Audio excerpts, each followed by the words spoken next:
Yo, what's up, guys? Welcome back to another episode of Down Unders. Another week, and we got our man back from the death. My man Brody, how you feeling, brother? I'm still getting there, brother. As you can tell, I'm a little bit still under the weather. You can hear it, see it. But hey, can't miss another week. We've been a little bit slack lately here on Down Unders.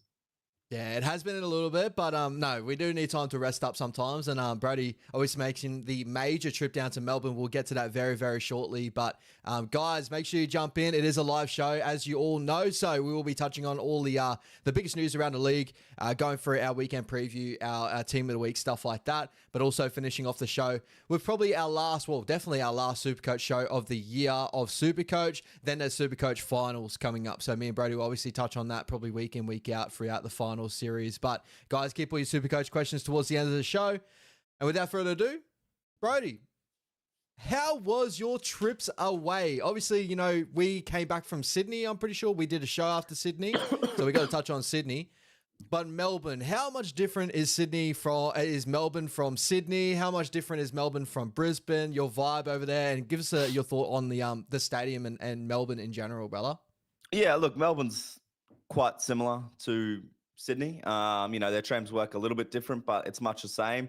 Still much more advanced than Brisbane's public transport, but not a lot of organisation around like the nights of sports events. You know, they had MCG AFL on as the same night as the Storm and Doggies game there at Amy Park, and it kind of just like they didn't have any extra trams. I'm sure there was extra trams, but like there was literally people everywhere trying to get to the game. And Melbourne people are so fucking impatient, man. There is no like common courtesy that you get here in Brisbane, where, you know, if somebody's in front of you, you let them go. It's not that. It's a rat race, man. If you want to make that tram, you just got to push your way on. It's as simple as that. Whereas like going to Suncorp, it's pretty straightforward. Like guys don't overly crowd the trains. Don't get me wrong, they're busy, but it's like it's organized chaos. Melbourne is just like every man for themselves. So that was a little chaotic. And AFL guys like leaving it 5 minutes till bounce off to try and start heading to the game. So they're just a different breed down there. I swear they're not Australians. But look, nonetheless, it was cool town, cool city. And yeah, really great stadium, to be honest. I like that they sold cans. The bar's right there as soon as you walk in the entry gate, and the field's right there as well. It's a bit like Skilled Park, but just obviously a little bit more money invested into it and fans in it. I was about to ask you, like, how close is it to the vibe of Seabus or Skilled Park back in the day? Like, how close is it, do you reckon, to that?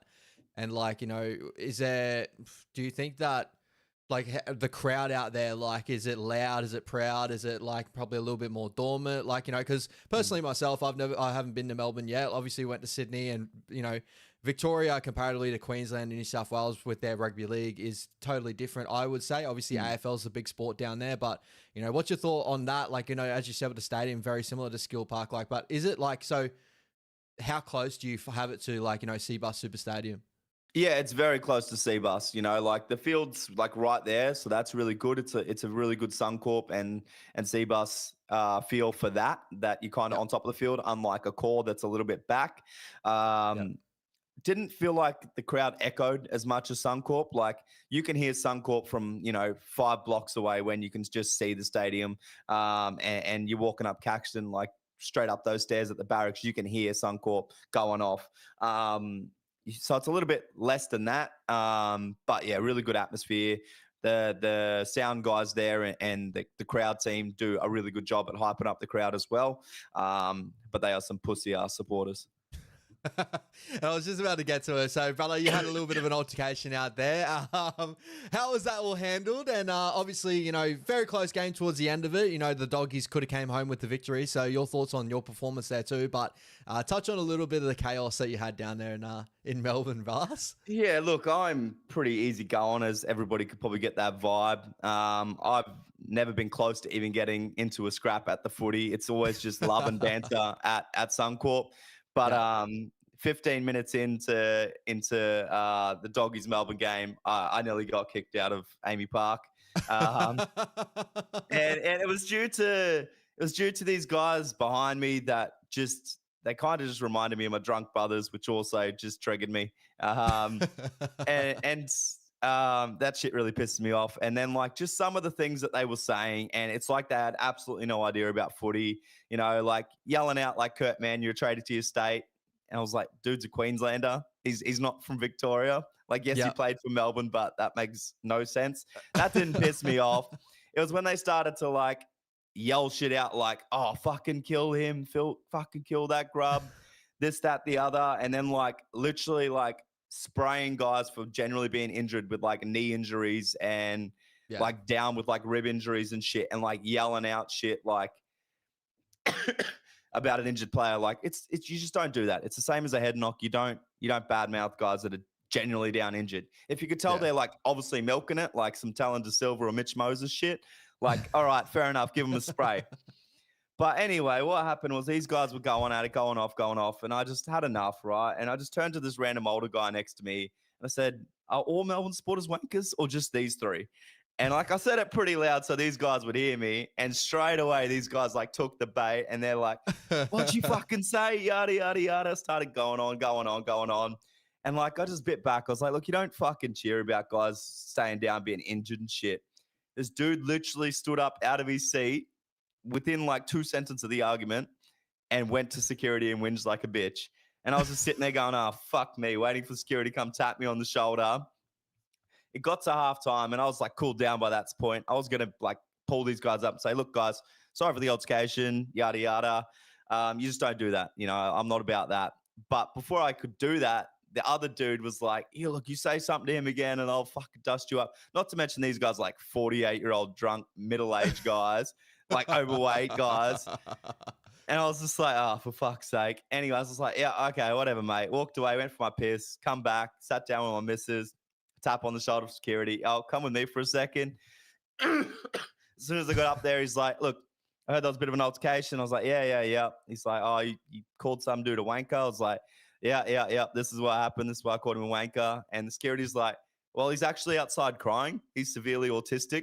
And I was like, oh, fuck. I was what like, have I done? Oh, yeah, I was a bit like, oh, shit, I'm picking on a retard. Like, I know not autistic guys are retard. There's a difference, I know. But I was just like, well, look, at the end of the day, just because you're autistic doesn't mean you should just be yelling shit out. And like they were yelling out shit that you shouldn't be yelling out. And they got pulled up by multiple people around me about saying stuff like that around kids, which were in the area as well. But I was just like, fuck, what have I done? Security was like, look, no worries at all. Go back to your seat. Have a good night. I was like, yeah, sweet as. But with that said, absolute crickets for the whole second half out of these guys. Yeah. So it worked. Enough with the altercation, VAR. On your performance, obviously, we will get to the Doggies' performance over the weekend, but you're almost getting the win down there in Melbourne. Did look like it was a little bit of a turning. That first half was a little bit disappointing, but watching your boys come back from that margin, and almost, obviously pip it on the Melbourne Storm home soil, that probably would have been very positive to see. I know this week, obviously, there's a lot of chat around it. We will get to that very shortly with the Penrith Panthers resting and stuff like that. But, as a Doggies fan traveling all that way, probably would have been a lot better to see, the ending of the game instead of going to get blown out by Melbourne, which was what it kind of was going to look like to do with the first half. But your thoughts on that performance there too from your boys before we jump over? Yeah, I feel like we had plenty of opportunities and kind of just didn't grab it. I feel like it was a bit like the Wars performance on the weekend. Had a lot of moments, a lot of chances, and just couldn't capitalize. I think we had 3 or 4 bomb tries that night. So,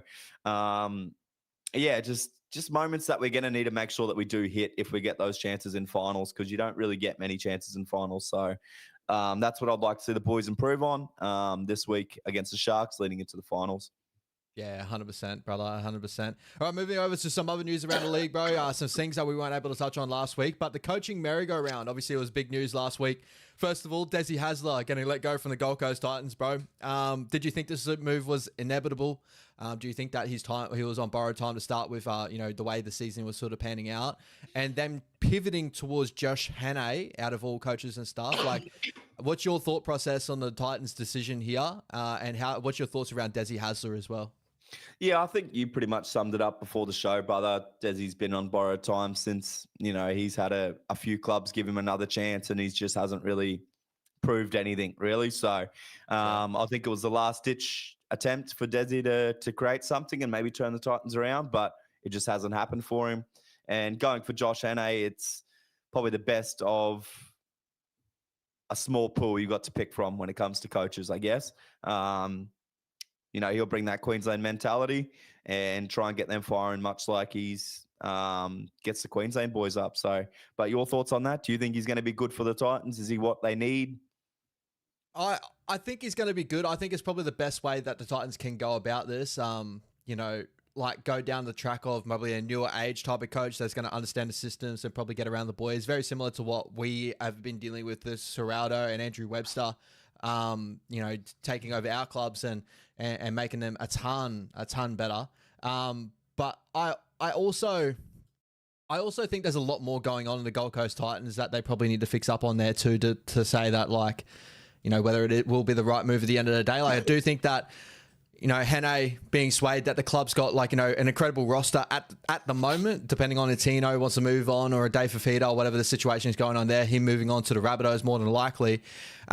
There's like things that he can mold and he can get better at, but I think there's a lot of like underlying issues of the Gold Coast Titans that probably need to get set in order. Like, so when I say that, it's like, what I'm saying is I don't think it was all the way Desi's issue there, but I think Desi probably didn't help and probably wasn't the best appointment for them, even though when I first saw Desi in that, like, you know, at the Gold Coast, I was like, here we go, here's the changing of the Gold Coast. But looking back on it now, probably his coaching style, you know, how he's closing off from the community sort of thing. I think the Gold Coast have always struggled around, you know, getting a good fan base and you know, a big support there at Seabus. And I think having a coach like Desi Hasler that probably wants to be more closed off than multiple other coaches in the competition because he's very tactical. He wants people to not get in his business.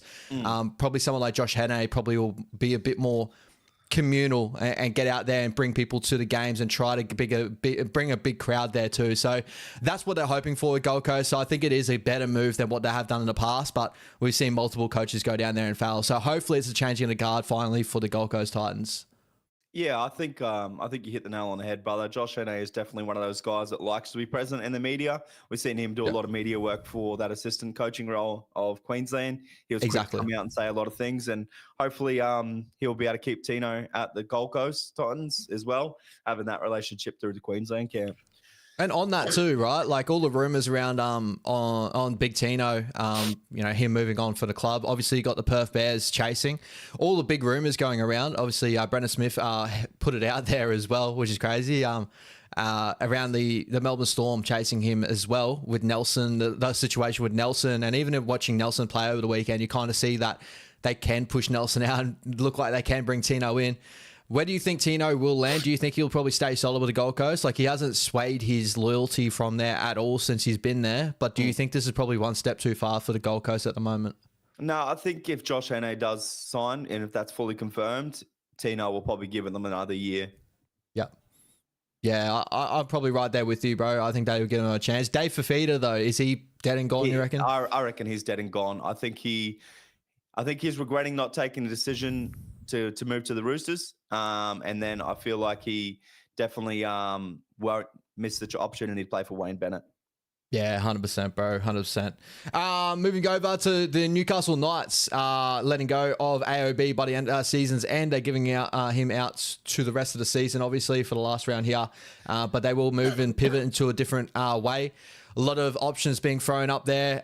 It has been spoken about that Willie Peters has turned down the Knights gig at the moment. The Hull head coach that's been doing wonders over there in the Super League.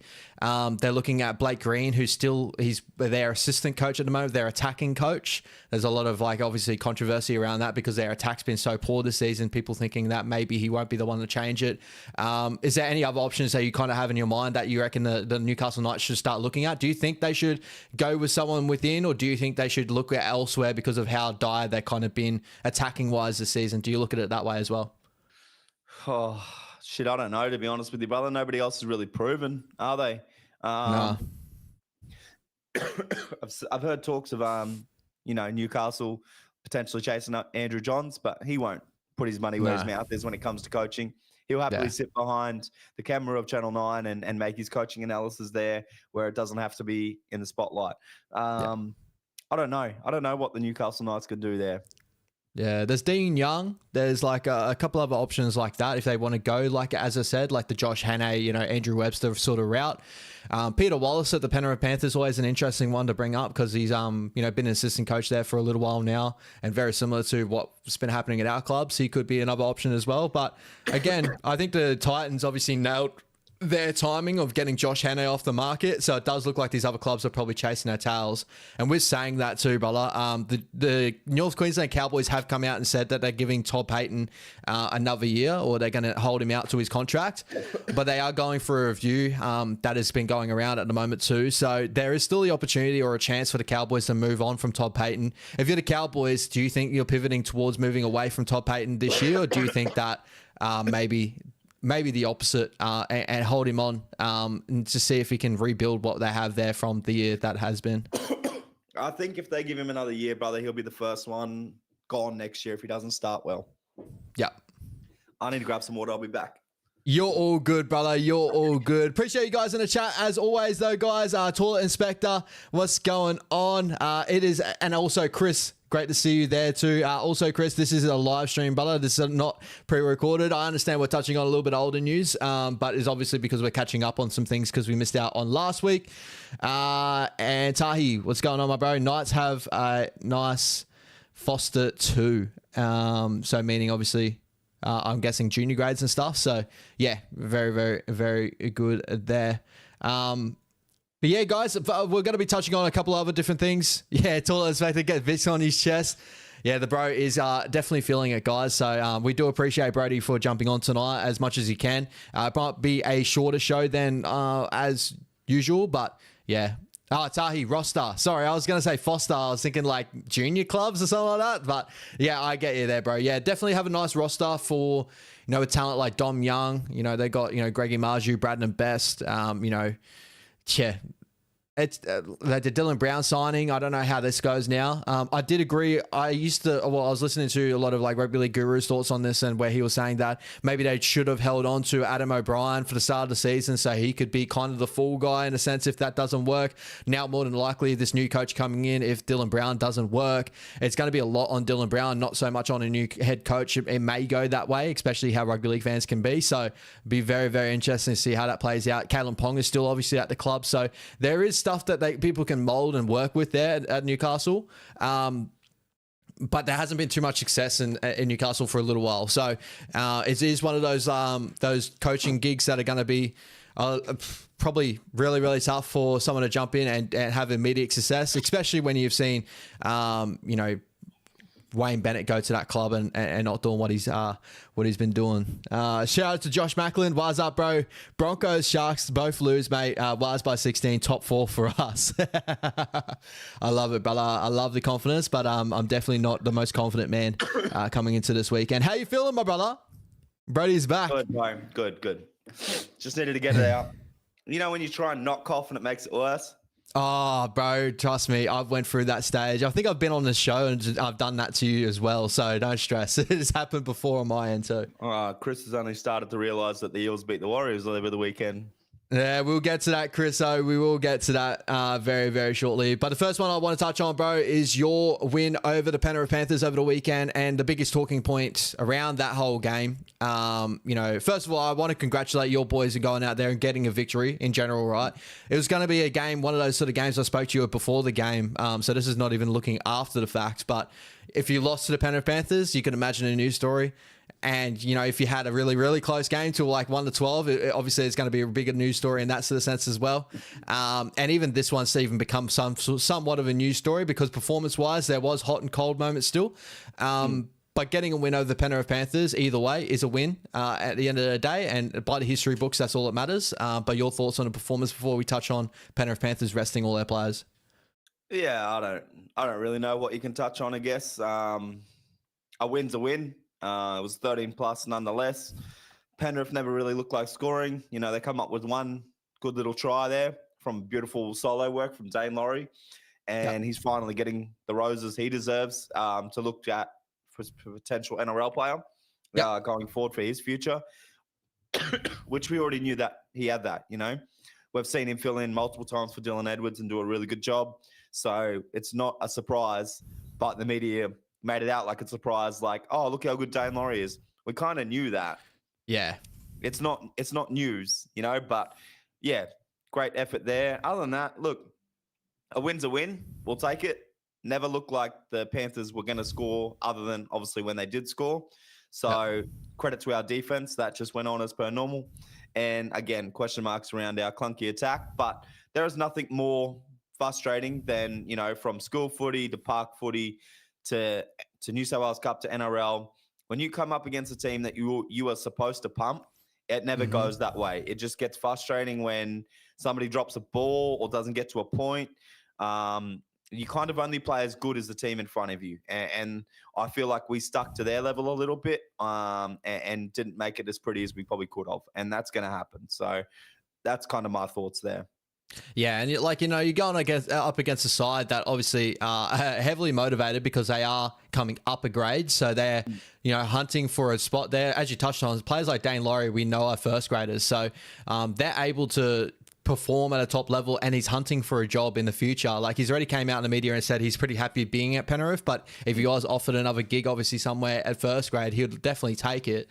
You know, the ability that he does have. And again, like, you know, as touched on too, these are no slouches. Like, we have Paul Alamonte, that we've seen what he did in the grand final last year. You know, Jesse McLean, he was always a very highly touted prospect coming through the grades. Just his younger brother got to him a little bit earlier there. David Fale is a guy that I've been watching for a little while now, a very good prospect there at the Penrith Panthers. Brad Schneider and Jack Cole both played first grade here this year as well.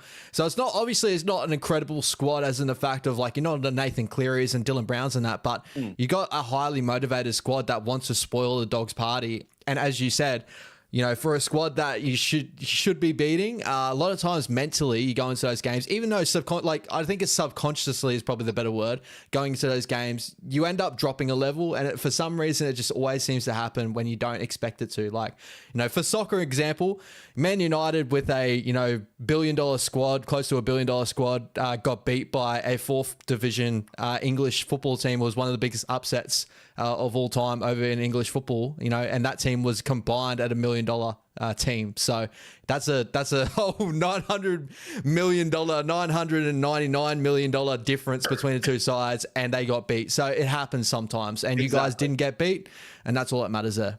Exactly. It's 2 points for us, and that is all that matters there. Just quickly to answer your question, Drizzy Goat, the Storm are not quite full strength. They're resting Stefano, Sean Blaw's out, and Harry Grant is out. So other than that, pretty much full strength. 100%, bro. We may as well touch on the big talking point out of this game, though. Should the Penrith Panthers have rested? Your thoughts around that? Like, obviously, you know, as a fan, if you were to buy tickets to that game, you'd be a little bit disappointed not seeing, you know, Nathan Cleary and all that for sure. But, like, are you looking at it from the angle of, like, Penrith Panthers, the amount of football they've played over the years, they couldn't go drop outside the 8, as we found out. We were touching on it before. Like, was there anything really for them to lose? Like, that's a smart coaching move, in my opinion. But your thoughts, sir? 100% smart coaching move. What they went 10 wins straight or 8 wins straight, whatever it was. For that period, yeah, yep. For that period. And then they ran into the Bulldogs. Yep. They ran into the Storm, Canberra, Bulldogs. Bruh. Why would you want to play the top 3 teams 3 weeks in a row when you've concreted your spot in the finals?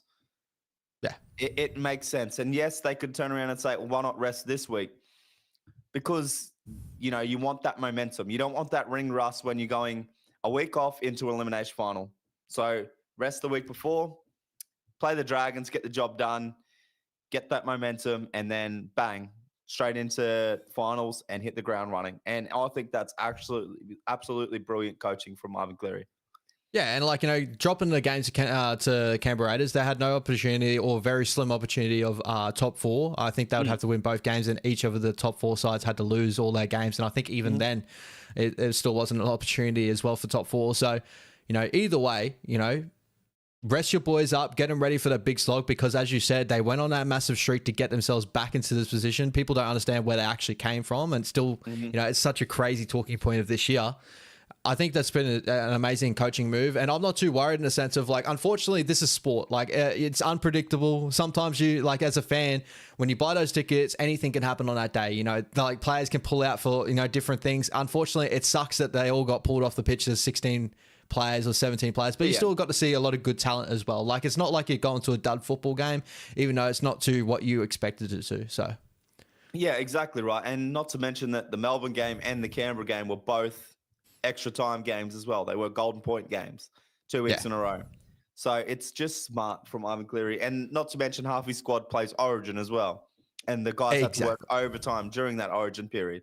So for me, it was just as, all right, we got finals locked up. Let's have a reset for those boys that are doing a lot of heavy lifting and then roll into finals. I think it's brilliant.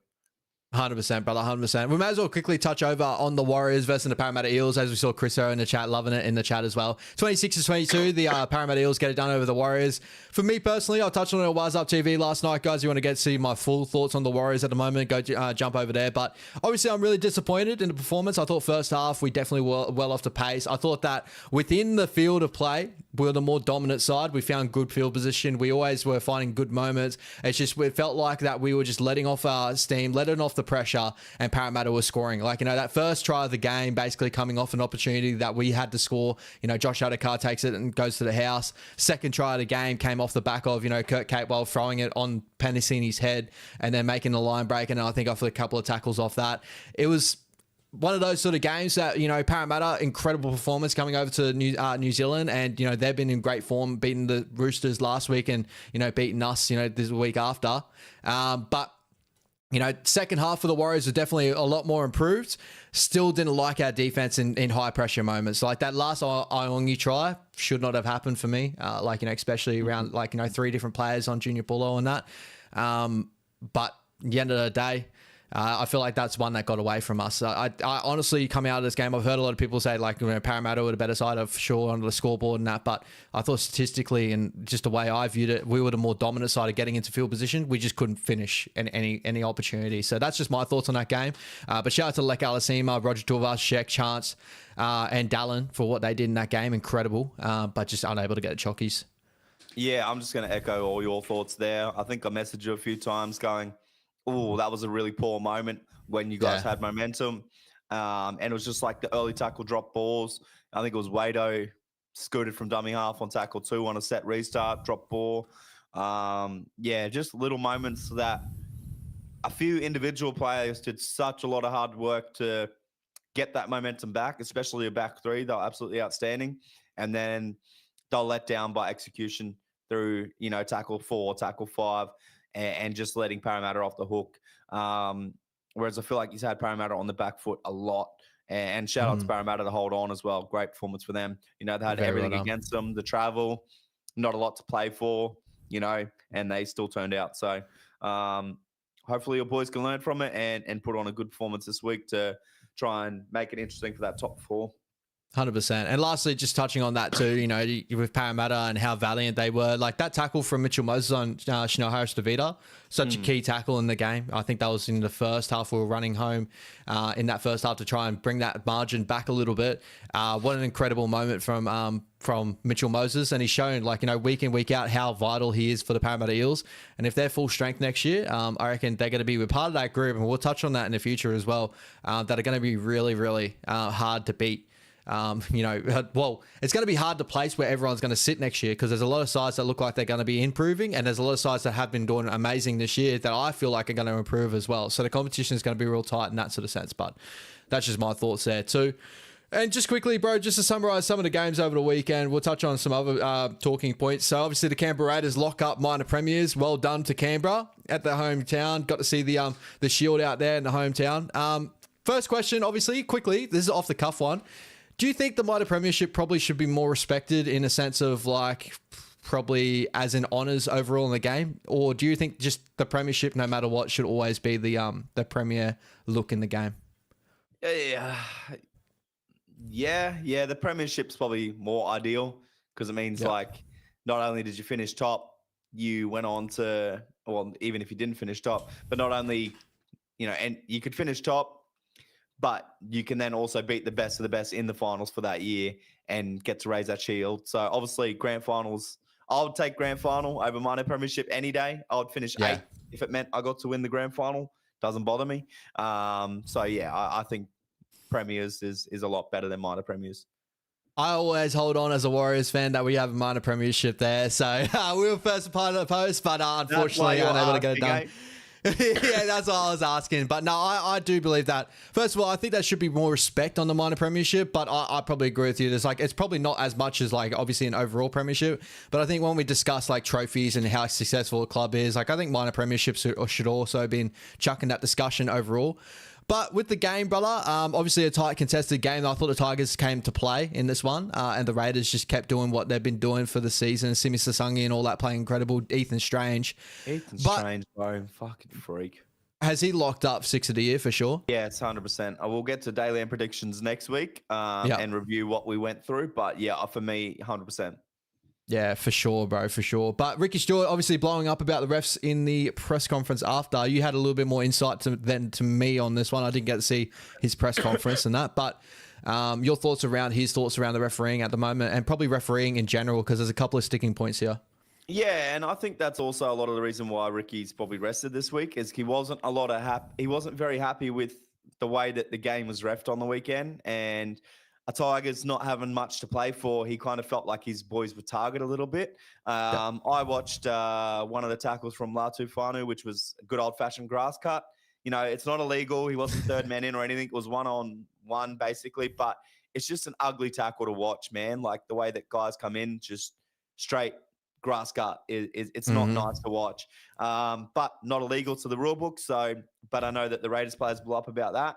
And then the old-fashioned Api Coruscant down on hands and knees and kind of pushed Tarpany over, which is also not good on the knees. But again, not illegal, but he blew up about that and reacted really poorly. So Ricky kind of bit his tongue in the press conference. All he really said was, I'm glad I spoke to the guys about controlling themselves, that we've got finals to play for. Don't react, don't blow up, don't get yourself suspended, because otherwise there would have been some loose cannons out there of big red tarps. So he wasn't really happy with how the game was reffed. Yeah, no, and there's obviously a couple of things within the game, touching on the Warriors versus Parramatta Eels. Like for me, I'm coming out as a Warriors fan. It did touch, Dimitric's hand at the end of the day, and it did go forward, so it shouldn't have been a try there. But obviously, there was a big blow up around the referees and stuff in that sort of sense as well. I think the penalty count was lopsided into our favour. I still believe they missed 2 blatant knock-ons in that game from Parramatta, which could have done a couple of things. But a Warriors fan as always. But even at Raiders game, a couple of different things. Another one we wanted to touch on is the forward passes starting to get let go a little bit more at the moment, brother. And even probably going back to can we get to a place that maybe forward passes can be touched on in the video refereeing room or something like that? But what's your thoughts there?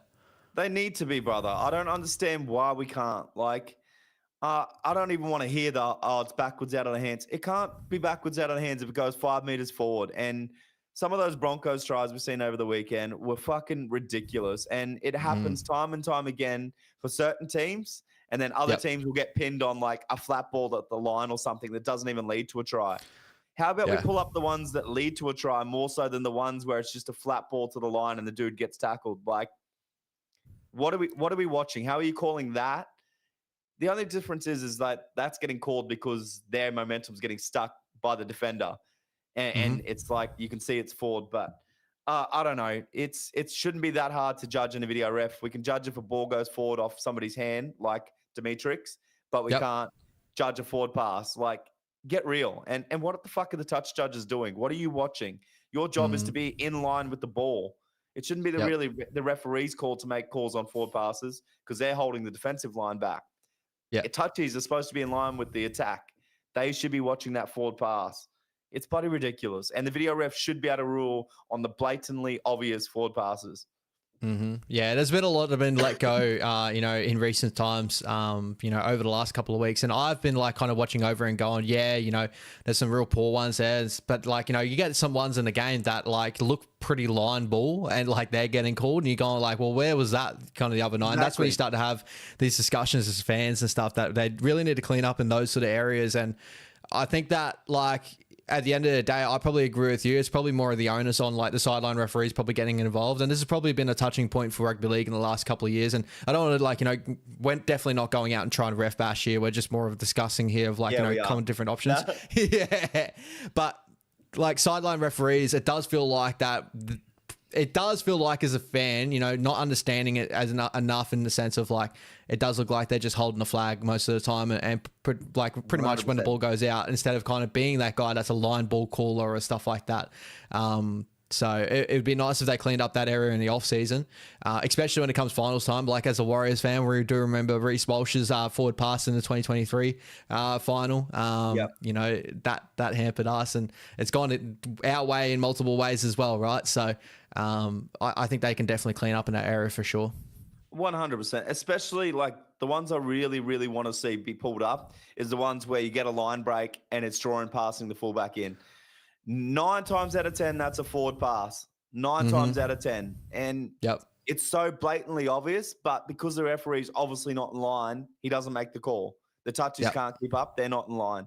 That's where the video ref needs to intervene. And as Tahi just said in the chat, the NFL do it. It's not hard to get the technology to do it. It really is. It's not hard to even just see it in the technology we're got. Yeah, blatant forward passes, bro. Let them make the call in the bunker. We're gonna start losing finals games over this shit. Yeah, I know, bro. It's definitely a touching point, and like I understand. Like I first understood the option, like to start off with like, you know, maybe over refereeing the game if there is like, you know, there's a reason why we don't call forward passes. But the blatant forward pass, when you do see it, you're just getting there, just going like, why can't we just roll that one back? Because we all know that's not a try. We all understand that. Like. And sometimes you do see that the referee will end up going back in the play to try and find something else to get away with, you know, to even it up as well. So, I don't know, man. If they make a line break off it, he'll definitely give that team, when they get the ball back, a yardage penalty to get out of trouble because he didn't call a forward. Yeah, we know the referees work that way, but it just needs to be taken out of their hands. 100%. All right, understand you missed it live on field. You know, your touches didn't call it for you. It's not all the referee's fault. Forward passes don't get called when a try scoring situation happens. He's looking at things like grounding, lead runners, yada, yada, yada. Video ref, just intervene. If it's blatant and it leads to a try, just intervene. Like not on every forward pass that happens in the game, that can get called, but try scoring situations, we need to sign off that the try is 100% a try. If it's a forward pass, it's not a try. Just because you can't rule on it doesn't mean you should say it's a try. Yeah, 100%. Make it bro, that they 100%. can rule on it, please. Yeah, agreed, bro. Agreed. Well, with that, touching on the weekend that was, let's go through our team of the week, brother. There's a lot of good talking points here. Running into one more week of footy before finals. Let's talk out some really big names here. Who is our fullback of the weekend of round 26? Yeah, it was the good old toilet drinker, Reece Walsh. Hey, he got Reece. Love it. Love to see that. Yeah. Obviously, you know, a lot of errors in that game, but he definitely won the game for the Brisbane Broncos as well. If he's not on the field, they don't win it. But, you know, there's also a chance of losing it there too. Yeah, 100%. But, you know, he's just kind of been on fire the last few weeks. So I couldn't leave him out yet again. Yeah. I went Isaiah Iongi. He was my backup, bro. I seen you were going to pick him. He was killer, bro. Yeah, he, like, honestly, for a kid that, you know, rookie year going over to New Zealand, you know, playing the way he has, incredible performance out there, 2 tries out there and broke our hearts. So big respect to Isaiah Iongi. And with that too, rookie of the year, how close is it at the moment? I got Lekau Lasima at the moment. Isaiah Iongi is very, very close. You got Robert Toya. I know Mark Nwanga he's not able to get rookie of the year due to obviously playing rugby union prior. Who do you have as rookie of the year at the moment? I did have Tamale until he got injured. Yeah. I really did. Now, it's going to be out of Iongi and Leka for me. Close. It's very close. And that performance over the weekend on both sides, like, you know, we'll touch on Leka a little bit later, but my God. I think he will get it, bro. He's done such a good job, old Leka. I think he will get rookie of the year. The moments, bro, you know, the Knights try, you know, the Broncos to get us back in the game. Like, just, he's had a lot of big moments this year. Our wingers of the week, brother? I went with Roger, and I went with Marky Mark. I went with, because I didn't want to be too biased as well. I went with Ronaldo Mulitalo. I thought that he was a man amongst boys out there over the weekend. I went Mark Nwanga as well. I thought that he was just, against Melbourne, my God. Yeah, he's a freak, bro. He's an absolute freak. Yeah, he's unreal. Australia jersey, which is exciting to see. That's mental to think about. And we will get into that too, guys, when it comes up to internationals. So continue to watch out for Down Unders as well for our thoughts around the team coming up. Centers of the week, bro. I went with another pisshead, Shibasaki, and I went with Robert Toya. Shout out to Shibasaki. Did you see Madge come out at a press conference today? And he was like, I whipped him into gear. Brother. So has he been stood down all week? No, he's out there. Flogged him. All right.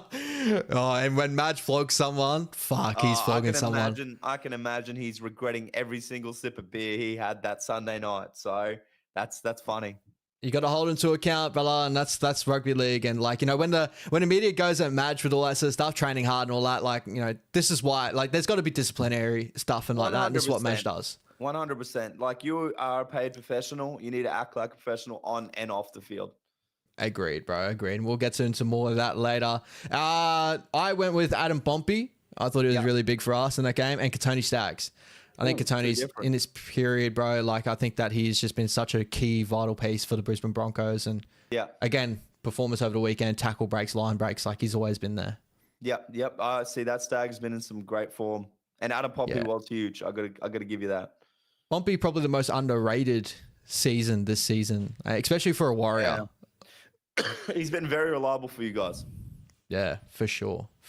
Probably the easiest one, I'm guessing here, the 6th of the week, is Ethan Strange. No, I actually went with Cody Nikorima. Oh, yeah. All right, sweet. That's awesome. Awesome. I've gone with Ethan Strange the last few weeks. And I just thought Nikorima really had an outstanding performance this week. And Ethan Strange was on the quieter things for his standards recently.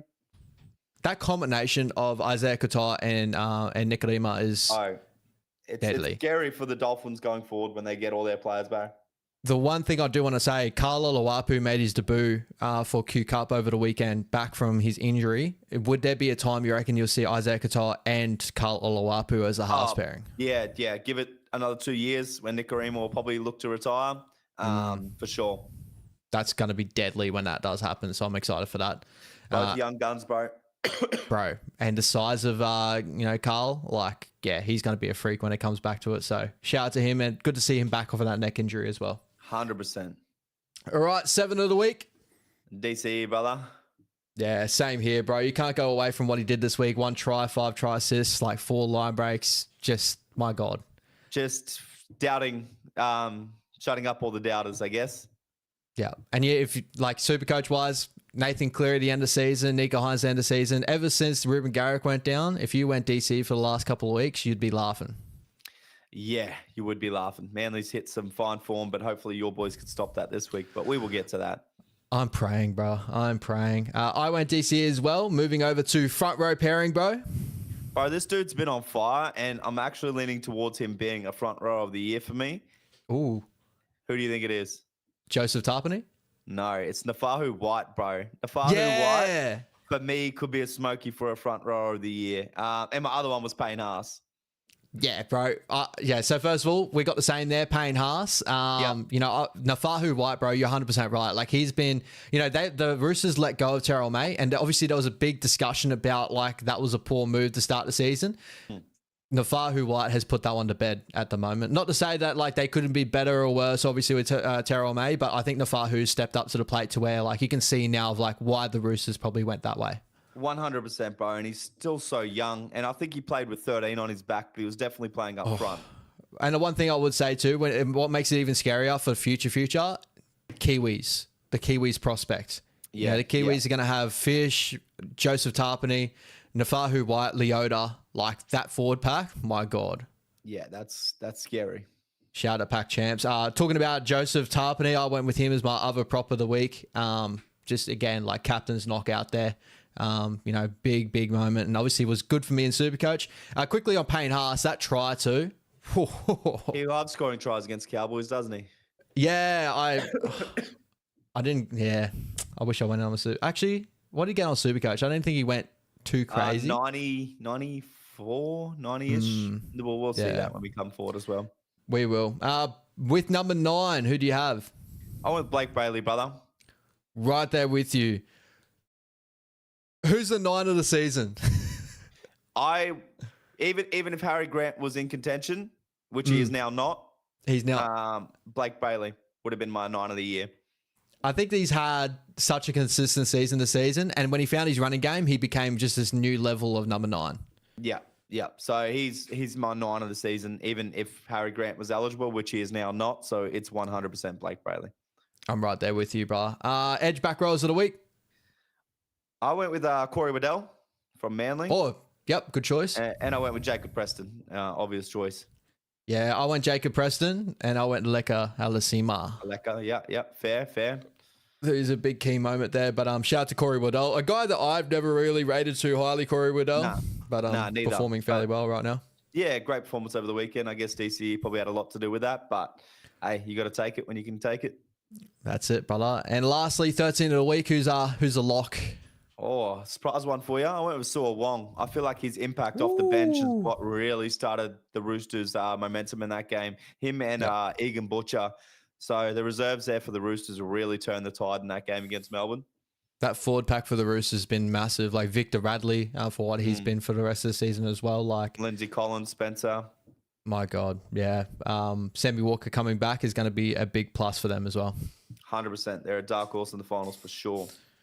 I went Big Red. Corey Hawes, bro. I thought captaincy this week as well. Yeah, love to see it, bro. He's had such a good season for the Raiders, and for him to get back to his best form, I think he's been one of the biggest reasons why the Raiders are where they are at the moment. Him, Ethan Strange hitting their levels, KO Weeks hitting their levels, the Raiders have been incredible, and I think he's one of the big key pieces to that. I completely agree with you, brother. Shout out for the COBBO talent. Shout out COBBO, baby. Moving over, hit of the week. Oh, this one's a pretty obvious one, brother. It's Terrell Skelton on Ethan Strange. Yeah, I got the exact same one. What is Ethan Strange made of? And can I get some of that, please? You can have some of him. I'll have some of your sister. I didn't say that. You disgrace. I don't know what you're talking about. But just to get up smiling like a menace, that's nuts is what it is. That's a great footballer. How many years, again, I kind of, not to say I hate doing this because it's fun to do it as well. How many years is he off Origin? Look, if we have the same predicament we had this year, he could make his Origin debut next year. Do you think he makes Kangaroos this year? No.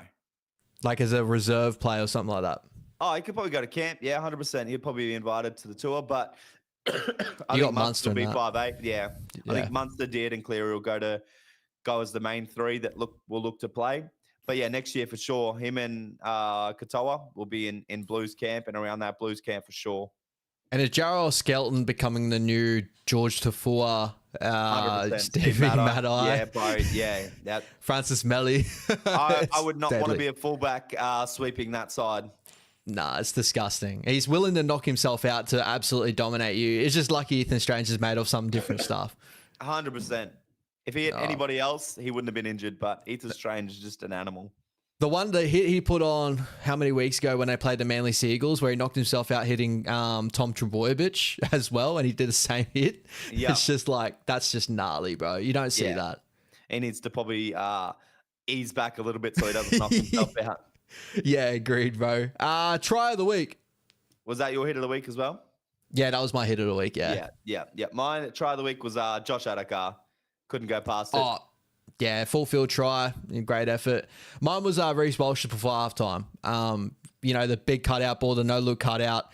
And then him hitting, what actually made it more impressive for me. So, the Cowboys, they pushed it out to a lead. The Broncos went bang, bang to go into lead in halftime. That was the one that went into halftime, right?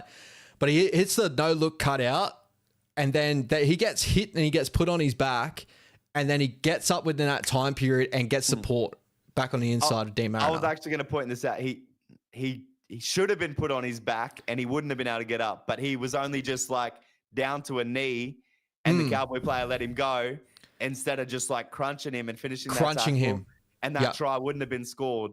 But because that Cowboy player kind of just was like, oh yeah, I'll let you go after he went down to a knee, while she sprung straight off that knee and followed through and scored. He was the only support player that was going to score that try too. Whereas if that Cowboys player really just smashed him and put him on his back or held him for that split second longer, that try wouldn't have been scored. And you know what it reminds me of? There was a moment, I think it was last year with Dean Mariner. It was last year against the Parramatta Eels where Dean Mariner got put on his ass and he bounced up and you saw the toe on Dean Mariner to get in. And I'm pretty sure he scored the try at the end of it as well last year at the Gabba. Yeah, I remember what you're talking about. Yeah. Yeah. So it has similarities to that in some sort of way. And I thought that was a really impressive one. There was some other good tries over the weekend. The Sharkies won to Ronaldo Mulatalo. That was nice. That was a lot of good tries over the weekend. A lot of good even tries. last weekend, bro. Like, this weekend, you know, no one gonna need to ask it, but the weekend before, I thought there was some unreal tries as well. It's gotten to the normal now to see unreal tries. Yeah, it has been. It's freakish. Player of the week. Marky Mark was my player of the week.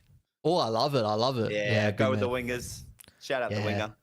He's incredible, bro. I went DC. I thought DC's important performance in general. You know, those stat lines pretty gnarly. So, egg of the week.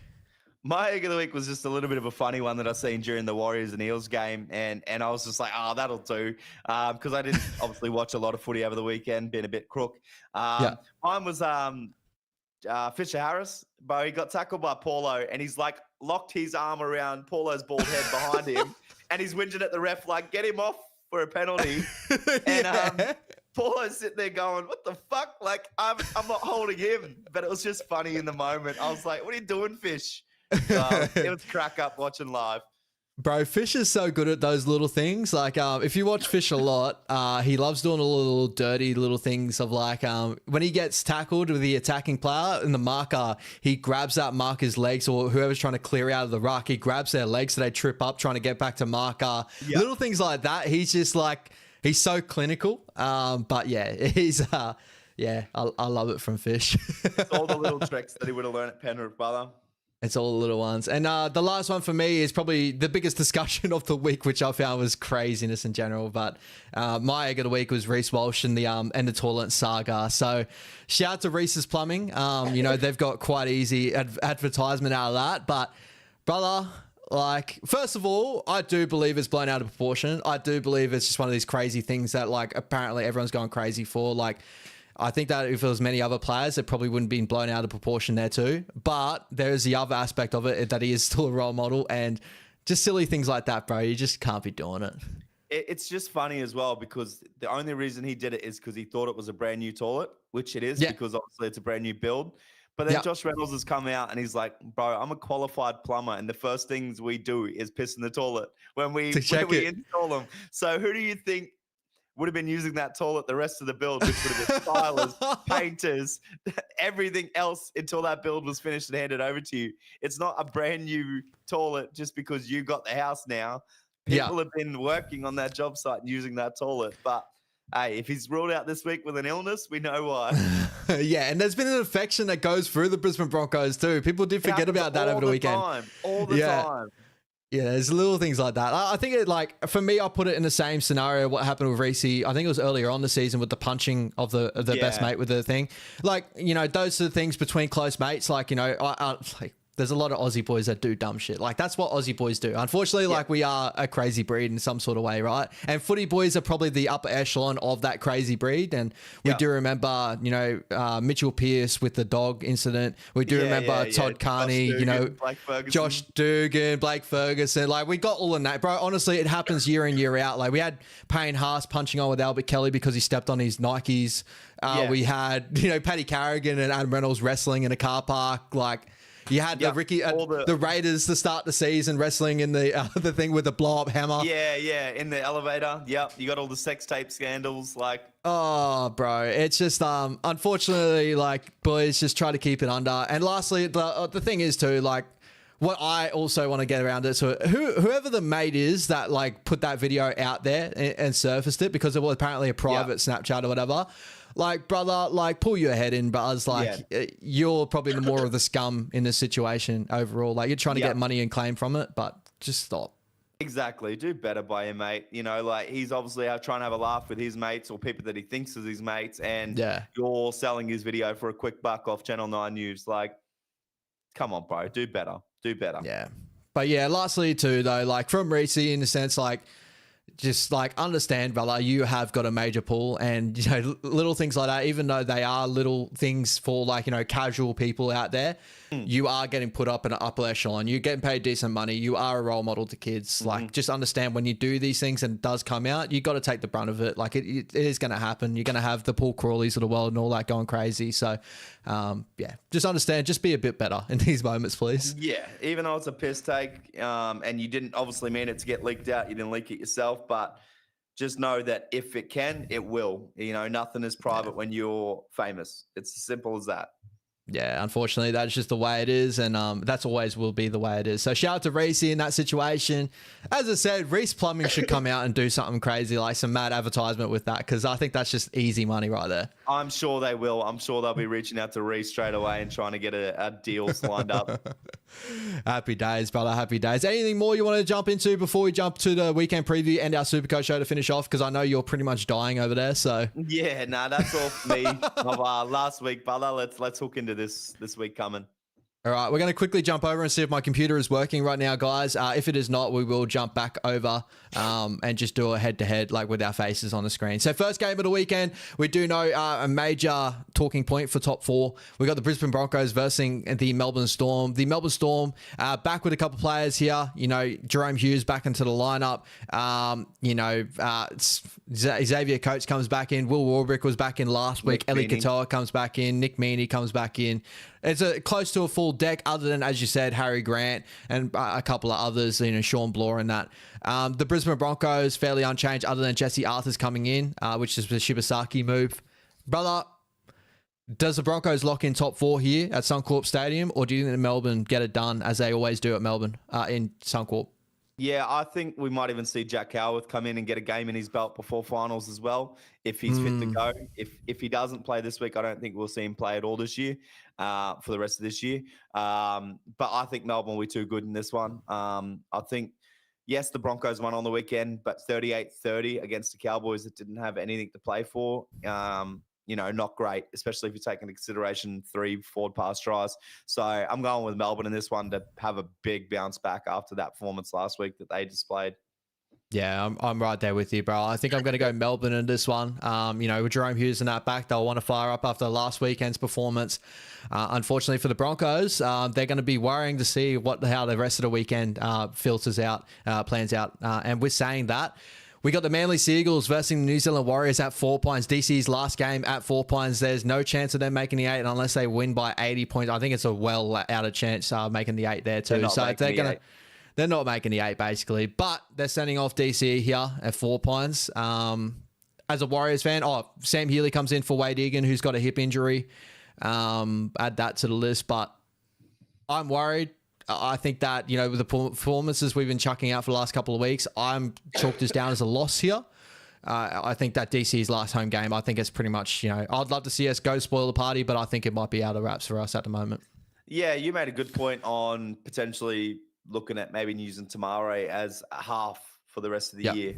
You know, do you want to dive into that a little bit on your thoughts on that, or did you do that last night? I did touch on that a little bit last night. I was thinking that, like, you know, if Webby wanted to go with a guy that's going to go out there, be a gunslinger, and, you know, absolutely take the moment, because we got someone like a Tanner Boyd that's a great, like a good systematic halfback. And as we know, you know, he gets to his points on the field, does his job in that sort of sense. But I've always I'm starting to come around to, like, Tamati Martin. We've seen him, you know, get into that 7 jersey. He'll pull that pass and he'll give us that extra little spark in some certain moments. And I thought he performed really well before getting knocked out against the Doggies. So I was really curious to see if Webby was going to look into that sort of way. You know, Tanner Boyd has improved his running game over the last couple of weeks, but I think Tamati probably has that little bit of more of a playmaking class to him. So I was thinking that maybe we could have run into the season, if we wanted our best chance in the finals, having a guy that's going to leave it all out there, like a Tamati Martin, instead of probably going through the system in a sense. But not to say I don't love the system, but I was thinking Tamati would probably be that little extra gun that we could have, but it's not going to go that way by the looks of it. Yeah, it doesn't look like it, but I did like that idea from you, brother. I thought that was really spot on something you guys could use to potentially find more points in attack. So, but didn't go that way. I can't go past Manly at 4 Pines in DC's last game here. Yeah, I'm right there with you, bro. But shout out to my boys. I will be cheering you on as always. But, you know, let's hope we get it done, because the top 4 hopes are still there. But it's just obviously we're looking at Penrith at home more than likely, depending on how their results go over the weekend. So see how that plays out. Moving over to the big grudge match, and got major ramifications if the Roosters lose this game as well, depending on the Dolphins. We got the Rabbitohs versus the Roosters, brother. The Rabbitohs are trying to get everyone back on deck, Jack White and all that.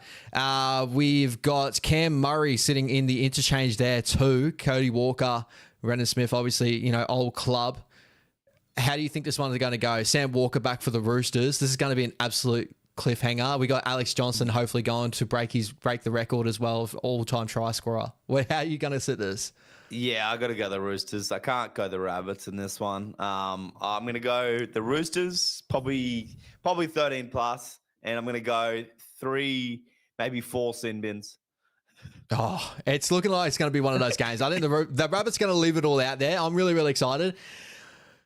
I'm gonna spice it up, bro. I think the Rabbits. I'm gonna go the Rabbits just because they're gonna have all this momentum, just gonna go out there and play hard, and maybe there's the opportunity they're gonna push, Spencer and all these boys over the edge like they had done in the past. I think the Rabbitohs are good at doing that. Latrell probably would have helped towards that as well. 100%. But I'm just gonna do it, bro. I'm just gonna do it. I think Alex Johnson breaks the record this weekend. Hat trick at Allianz to break the Roosters' hearts, and they drop out of top 8. Look, I would love to see it, brother. I would love nothing more than the Roosters to drop out of the finals. I know. They're a sketchy team when it comes to finals time as well, too, so it'd be a lovely thing to see, but you're probably hit the nail on the head, bro. More than likely, the Roosters might come out with this one over the weekend. I think so, brother, but we'll see. Time will tell. Time will tell. We got the Dragons versus the Panthers at Wynn Stadium, brother. The Panthers bring back Nathan Cleary, Dylan Edwards, just pretty much, a majority of their squad coming back in here. The Dragons, do you think the Dragons could pull one more off by the season end, or do you think the Penrith Panthers click back into gear before finals time? Yeah, I think Penrith get this done in a pretty big way before we see them roll into the finals. We'll see Cleary get an early mark as well in this one, I reckon. Yeah. I'm going Penrith by a decent one as well. I think that Penrith will be ready to go. And we'll wait and see how they go over at Go Media Stadium for the first week of finals, yeah?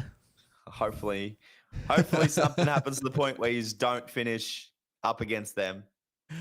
If there's any team out of nowhere that can do something crazy like that, like knock out a top competition, we're going New Zealand. Well, you guys could still finish 5th. You guys could win, Sharks lose.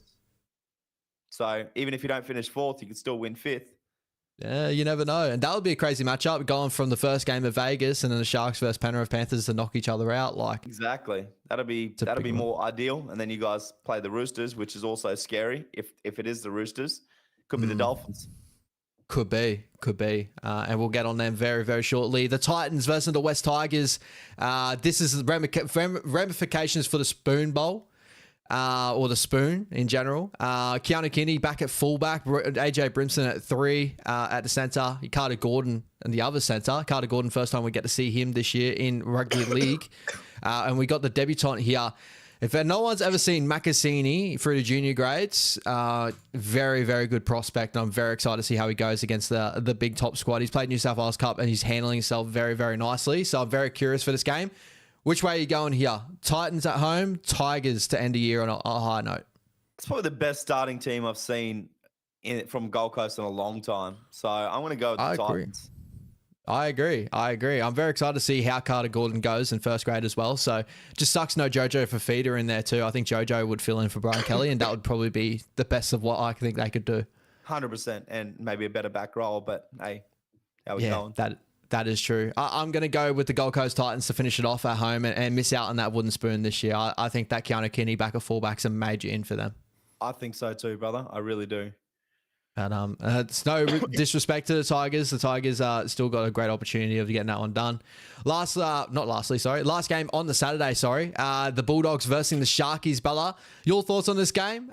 Your boys are pretty much going back out there full strength. Pretty much top to bottom, other than obviously no Karaz, who's out for 4 weeks, right? Yeah, 4 to 6, but I think we'll see him in 4 for sure. Probably less, depending how week 1 of the finals goes. And the Sharkies, are they giving you any sort of worries in this game? How are you feeling? Look, they'll give me some worries, but I think our boys can handle it defensive-wise. And I've seen that, Trindle has potentially a bit of a ankle injury. Yeah. So maybe we'll see Dan Anderson come in. But Atkinson, sorry, not Anderson. But yeah, I feel like our boys will D up enough here to get the job done.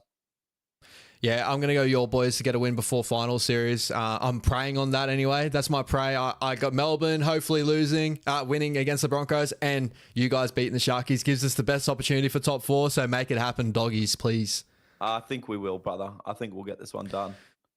All right, first game on the Sunday. We got the Dolphins versus the Raiders. And again, as I was saying, this has got major ramifications for top 8. If the Dolphins win this one and the Roosters lose against the Rabbitohs, it would need to be making up a margin of 15 points, depending on how much the Roosters lose by and how much the Dolphins win by here. Obviously, the Raiders have resting a lot of players. Dolphins, can they get it done against this Raiders side here? Or do you think that the Raiders will probably finish it off with a weaker side? No, I think the Dolphins can definitely get this done, and they could be gunslingers in this one as well if they need to with points. We've seen them put 50 on us, 50 on, oh, not 50, 40 on us, 40 on Melbourne, so they've got some points in them. And I think if they've got a final spot available, watching the Roosters lose, they will come hard. Shout out to this kid, young kid, Tavita Nafahu, bro. He's been killer. Top talent. And it's great to see, Trey Fuller, Hamiso still there. And we're still waiting on Herbie Farnworth. So he is still sitting in reserves there. I think that's a game time decision depending on how the Roosters and Rabbitohs game goes. If the Rabbitohs win that game, he plays. If the Roosters win that game, he doesn't play. That's the way it's going to play out. I think it might be the other way, brother. What do you mean? If the Roosters win, he plays? Yeah, I don't think he'll play. I don't think he'll play at all. You don't think so?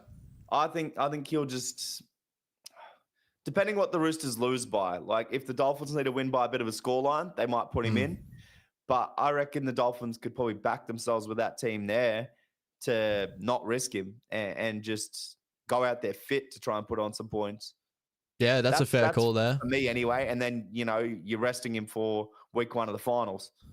Yeah, because you got that margin, right? So if the Roosters, so it's 15 points right now between the two. The Roosters lose by 1 point. That's a 14-point margin. So you want this Dolphins team to beat the Raiders by 14. And you're 100% right. With the team they got there, they still got the opportunity to do so. Yeah. Yeah. I guess the worse that margin gets, the closer that margin gets, the easier it could be to rest Herbie. Yeah, because you don't really want to play him and then, you get the job done, but then he's injured for finals. So... yeah, that's a big call to make, definitely on game day. But I think he'll come into 18th, 19th man at the cutoff.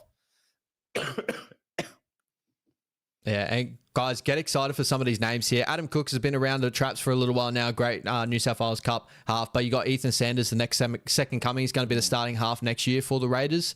Obviously, we know Chevy Stewart playing for a contract elsewhere. Noah Martin as well. Adam Mariota. Matty Nicholson is back. It's just great to see. Yeah, good little squad there still. But yeah, we're both going Dolphins in that one. At KO, yeah, 100%. They need to play there more. Oh, they really do, bro. It's craziness. And last game of the rounds. Pretty sure it's last game. It is, right? Yeah, last game of the round, brother. Again, ramifications for the wooden spoon.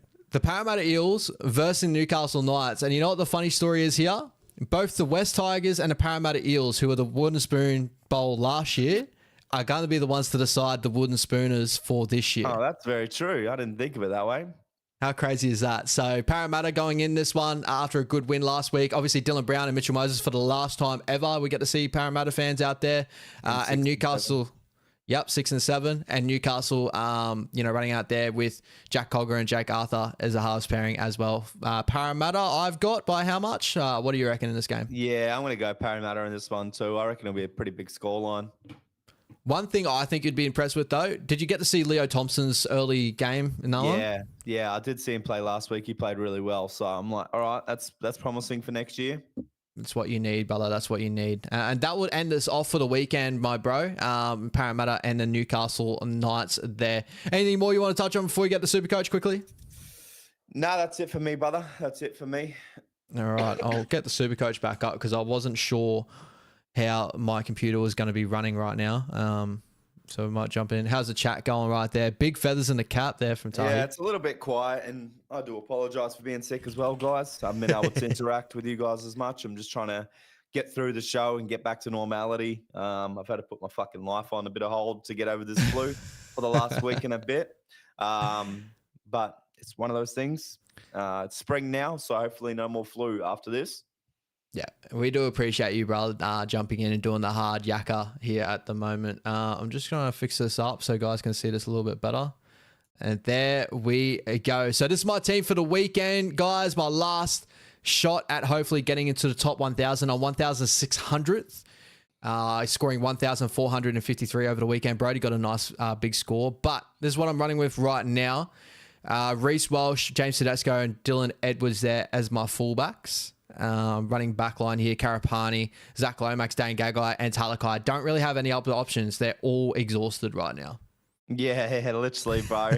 Literally. You're a bit like me in that regard. I'm having a feeling I've got Zach Lomax there as a captain this week. Going up against Newcastle, I think that Newcastle can leak points at the moment. They've leaked points for the last how many weeks? They've been beaten by over 20 points, I think, in each margin. Mitchell Moses, Zach Lomax. I think there's an opportunity there for Zach Lomax maybe to get an outsider chance of me hopefully jumping up ranks. I think I need to just pull a trigger on a gunslinger, and I think this guy could be the one. Yeah, look, I think that's a great option, especially if he's goal kicking, which he should be. Who are you running as your vice? My vice right now, I've got Terrell May. What day West Tigers. He plays on the Saturday from memory. Okay. You haven't thought about maybe going a Nathan Cleary? Nathan Cleary. Yeah, Nathan Cleary, Dylan Edwards as a vice, or even a Teddy. Teddy, I probably wouldn't, because the way the Rabbits are going to play this, he might get a HIA. Yeah. So you don't want to have that. But you could see the Roosters with a big performance again. But yeah, a Panthers player, I would probably lean towards maybe. I was thinking about Nathan Cleary. My question obviously is like, how quickly can they get to that margin? Do they pull him off a little bit earlier? This and that. This could ever, obviously, he can get to 100 points and then they pull him off, and I'd be like laughing, right? But yeah. My other sort of thought process there too is like someone like Terrell has consistently got to that 75, 80s upwards and that for week in, week out. Against the Gold Coast Titans. I know it's the last week. 80 as a loop? No, probably not. I'm probably not going to take the loop this week anyway. But again, if Nathan probably goes bang, you probably won me over there, to be honest. I didn't think too much of Nathan. So, yeah. I would be, brother. All right. That will probably change after the show there, guys. Shout out to Brody. You got a loop right there in Sandon Smith anyway. Oh, that's the Friday night game. Yeah. Yeah. So, no, that Sandon's the...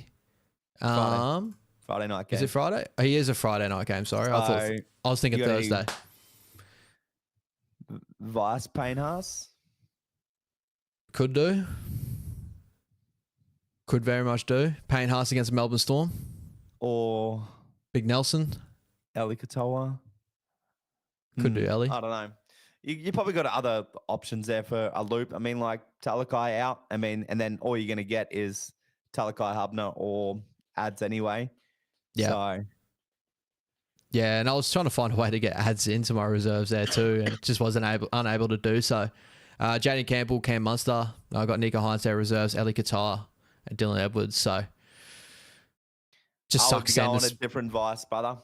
Yeah, you might have won me over there. I'm going to go Nathan Cleary in the vice at the moment.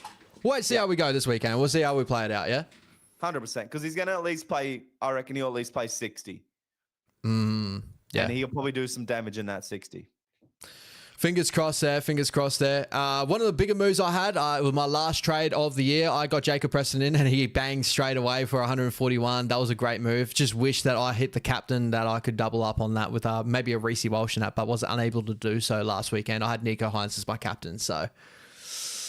Yeah, look, the captaincy options have been hard to get the last few weeks, but a couple of people have gone bang on a vice captaincy loop. So it's very important this time of the year to get that right. Yeah, and that's going to be how I filter out or how I play this one out, guys. As I said, I'm that close to being top 1,000. Would have thought maybe early on this year, if there was a couple other moves I would have done, if there was maybe a captaincy I would have done, but it always happens that way, unfortunately. It's a lot higher than me, brother. You should be proud of that. It's been a great... Let's get you there. Let's get us there, mate. Let's get us there. It's been a great year of Supercoach, brothers. And like, as I said, we got to our best sides fairly early on, which has been so good for Supercoach. Next year, I think it's just going to hit a whole another level. You got Keanu Keeney's back and stuff like that. It's going to be real interesting. You could also take a chance of Walshy as a vice, and then You Sanders could. Smith to automatic loop. I mean, if Broncos are going to win, and I know Melbourne's going to tidy up their defense from last week, though, so we probably won't see as many tries. But if we're going to see it, it's going to have to be Walshy. Yeah. Could be a risk, but I think Cleary's a better option. I'm just trying to log into your Supercoach here. It's giving me a little bit of troubles. Walshy could definitely be the option because he's probably the, as you said, if they're going to win that game, it's going to be on the back of someone like a Reece Walsh or something like that too.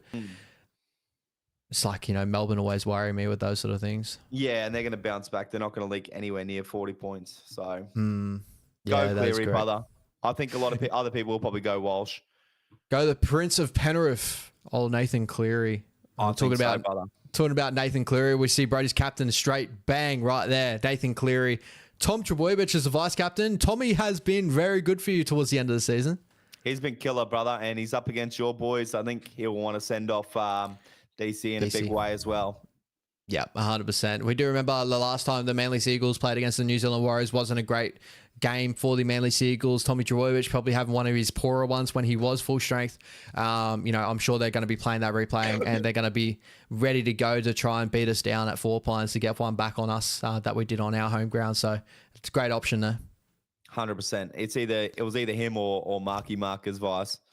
Ooh, and Mark, no one going to need to ask that 158 points. The only thing with Mark, and he had gotten a lot better towards the end of before Sam Walker obviously got put out for the week and that. Just I've never liked Sam Walker and Noanganitawase together because Sammy loves to play right to left instead of playing left to right. 100%. So it's definitely going to be Turbo as my vice. And then at the moment, it's Cleary, my captain, but I think it will be Cleary. If it's not a Cleary, I like the Lomax shout. Yeah. Or it might be a Dylan Edwards starting type. Do you think that where do you think everyone else is going? I haven't seen the where everyone else is sort of going off the top of my head, but where are you kind of looking at? I think a lot will be going Cleary this week. Yep. Dragons is a juicy matchup. I think a lot would probably go Teddy still, even though they're playing the Rabbits. I think everyone's going to think the Rabbits are done and dusted. And that'll be about it. I reckon that's probably the two you're looking at is a Teddy and a Cleary. I don't think many would think Lomax. Yep. Some might think Dylan Edwards if they got him, but not a lot have Dylan Edwards. Yep. That'll be about it. I don't think many will go Hines this week. Can't go Drinkwater. JC? JC. Yeah, JC will probably be an option maybe. So Tigers. Yeah. That'll be about it. I don't think, or it would be safe with the fronting. Yeah, like a Payne or a Terrell. Yeah. Terrell, yeah, against the Titans. But yeah, continuing on here, Cam Munster, Nathan Cleary. Oh, Roger Tuivasa-Sheck been doing wonders for you as well. A great move that you did. He was my last trade. I've had him for 2 weeks now, and he's got me 2 tons back-to-back weeks. So, can't complain there. Who is your wingers of the year at the moment? Marky Mark. Yeah. And probably Xavier Coates. But Roger Tuivasa-Sheck is right there. It was probably the weekend game of Marky Mark that made me be like, this dude has had a killer season. And because he's ineligible for Rookie of the Year, I feel like he'll get something. But I wouldn't surprise me if Roger was in there. So out of those 3, I reckon we'll get 2 wingers of the year spots. Yeah, it's really exciting. And obviously, Brian To'o's had a lot of injuries and stuff this season as well. But, we all knew that he would be around about the traps at the end of the season. So, moving on, Eli Qatar, Aaron Clark, and Sifa Talakai there in the edges, Payne Haas and Terrell May. And lastly, Blake Brayley, who's been incredible for you towards the end of the season as well. Yeah, he's been good. Back rowers, we ended up pretty light on with Nikora suspension and Hudson Young getting rested. So, what can you do? And top 5,000 here for you, brother. With a big score this weekend, you probably could push into maybe top 3,000. So top 4,000. So we'll wait and see. That'll be really, really good to see. And also we'll be chasing down our boy in our Down Unders League. Shout out to Eliminator. It looks like he's going to be taking it out for this year. We'll definitely check in it next week to see how it goes. Shout out to Blue Water Battler. Just coming home strong as well with a major score last week. Any chance you reckon Blue Water pulls it out last week? Nah, unless Eliminator completely shakes his captaincy and Blue Water goes well, but I don't see it. Yeah, 100%. But shout out to these boys here. I'm sure Liam, shout out to Eliminator. I'm sure he's going to be. He'd be in the top probably 700. He would have to be an overall rankings. I don't know where you could try and find that, but and shout out to the leading player, Vafan, this season. Look at that side. So what's he? 34,720, and Eliminator was 34,000. Eliminator was. See if I can get back it out. Here he goes. 33,841. So he is about 1,000 off the pace, but he's what 600 in front of you. So yeah, he would at least be, let's say, 600 spots in front of you. Maybe, I don't know. That's a rough guess. 33,800. You get him. Get him around about here, wouldn't it? Yeah, what was he? 33. There he is. 168th in Supercoach. That's massive. That is massive. And like he's 1 point behind the dude in front of him, 5 points behind the next dude, 7. So he could jump up a long way this week with just one good week. Look how close that is right there. Yeah. You know, and that's so hectic. The dude on top has actually stretched it by a fair bit then. There's not many in the top 30 in 34,000 scores. So and he's 130 in. So he's pretty much got, unless he fucks up this week, he's got that 50K in the bank. That's crazy. And shout out to Baby Dales and all that. I think it's 50K, then I think there's 10K or 5K, and there's $1,000 for $1,000 for the rest, I think, of the top 10, I think. So shout out to Supercoach and all that sort of stuff.